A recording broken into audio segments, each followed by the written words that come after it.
நீங்கள் இப்போ தொடர்ந்து பார்த்துருப்பீங்க எப்படி பிஜேபி ஒரு கூட்டணி அரசாங்கத்தை உருவாக்கி ஒரு பொம்மை முதலமைச்சரை உருவாக்கி அந்த பொம்மை முதலமைச்சரை ஒரு 2 வருஷத்தில் கவிழ்த்து பிஜேபி ஆட்சிக்கு வருகிறதோ அதே போன்ற சூழலை தமிழகத்தில் உருவாக்கி எடப்பாடியை பொம்மை முதலமைச்சராக உருவாக்குவார்கள்.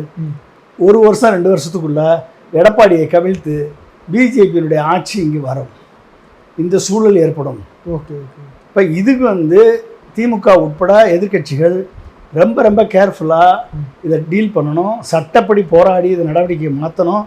விவிபேட் இல்லை, இவிஎம்ல விவிபேட் 100% ஸ்லிப்பை எண்ணுனா மட்டும்தான் நியாயமான தேர்தல் நடக்கும்.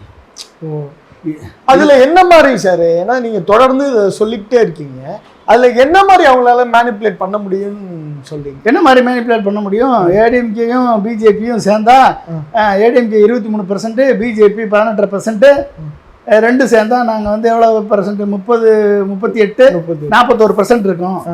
41% இத்தனை தொகுதியில் இருக்குன்னு சொல்லி ஒரு சி ஓட்டர் கருத்து கணிப்பு போடும்.